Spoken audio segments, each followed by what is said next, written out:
안녕하세요. 강동 경희대학교 내분비대사내과 전지은입니다. 저는 당뇨병, 갑상선 질환, 골다공증, 고지혈증과 같은 내분비대사내과의 전반적인 질환의 진료를 담당하고 있고요. 또 여러 과들의 협동이 필요한 비만 환자의 진료에도 대표로서 참여를 하고 있습니다. 우리가 비만을 정의하기 위해서는 체지방을 정확하게 측정을 해야 합니다. 그러기 위해서는 사실 기계의 도움이 필요한데요. 임상에서 진료를 볼 때 기계의 도움을 받는 게 쉽지는 않기 때문에 사실 체중을 키의 제곱으로 나눈 값인 BMI를 가장 많이 이용을 하고 있습니다. 하지만 BMI의 문제점은 체지방과 근육량을 정확하게 구분할 수 없다는 점인데요. 병원에 오셔서 덱사나 인바디 같은 기계를 통해서 체지방량을 직접 평가를 해서 진단을 하셔야 비만을 정확하게 평가를 할 수 있을 것 같고요. 예를 들면 운동선수의 경우에는 근육량이 굉장히 많아서 체중이 많이 나가지만 BMI의 기준을 적용하게 된다면 비만으로 분류가 될 수 있습니다.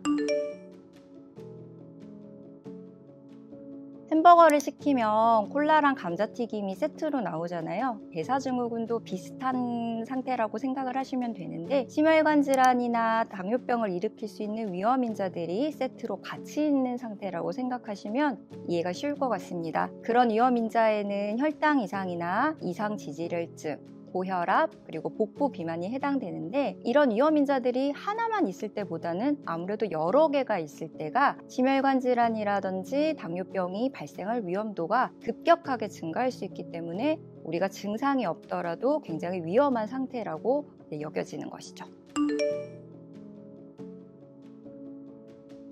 총 5가지 기준 중에서 3가지 이상이 해당되면 저희가 대사증후군이라고 진단을 할 수 있는데요. 우선은 허리둘레, 남자의 경우에는 90cm 이상, 그리고 여자의 경우에는 85cm 이상에 해당이 될 때가 1번이고 두 번째는 혈당 이상, 즉 공복 혈당이 100 이상이거나 당뇨병으로 치료받고 있을 때를 의미합니다. 세 번째는 혈압이 높을 때, 즉 130에 85 이상이거나 혈압약을 복용하고 있을 때를 의미하고요. 네 번째는 이상 지질 혈증에 이제 2가지가 해당이 되는데 첫 번째는 중성지방이 150 이상일 때, 두 번째는 HDL 콜레스테롤, 즉 이제 좋은 콜레스테롤이라고 얘기하는데요. 이게 남자의 경우에는 40보다 아래, 여자의 경우에는 50보다 아래일 때 이 5가지 기준 중에서 3가지 이상에 해당이 되시면 대사증후군입니다.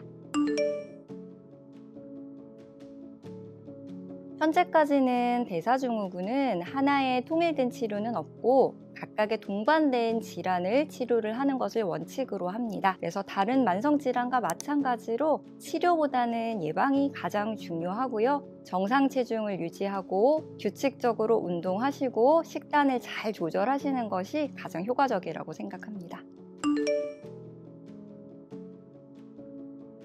일단 식사는 폭식을 예방하기 위해서는 조금씩 규칙적으로 먹는 게 일단 가장 중요한 것 같습니다. 그리고 두 번째는 어쨌든 체중을 감량하기 위해서는 전체 섭취하는 열량을 줄이셔야 되기 때문에 열량이 높은 단순당이나 지방이 많은 음식들을 피하셔야 됩니다.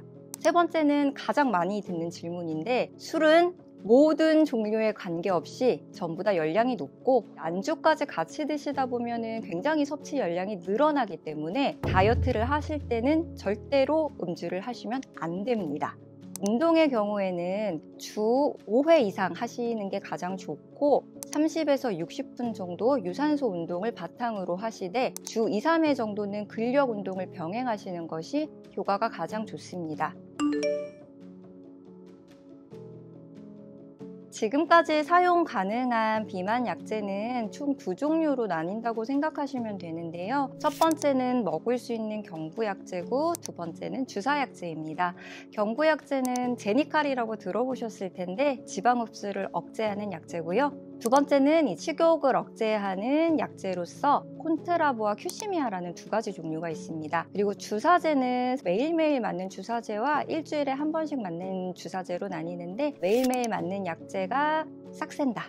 그 다음에 일주일에 한 번 맞는 약제가 요즘 굉장히 핫한 위고비라고 하는 약제고요. 이 두 가지는 모두 위운동을 조금 천천히 내려가게 해서 조금만 먹어도 금방 배가 부른 효과를 나타내기 때문에 식욕을 억제하는 효과를 가진다고 알려져 있습니다. 체중 감량 효과도 다른 약제들보다 훨씬 뛰어난 것으로 알려져 있는데, 이제 단점은 아무래도 위운동이 조금 천천히 일어나고 장운동이 좀 천천히 일어나다 보니까 변비라든지 이런 위장관에 관련된 부작용들이 조금 많아질 수 있고요. 또 미식거리거나 속 안 좋은 증상들이 발생할 수 있습니다.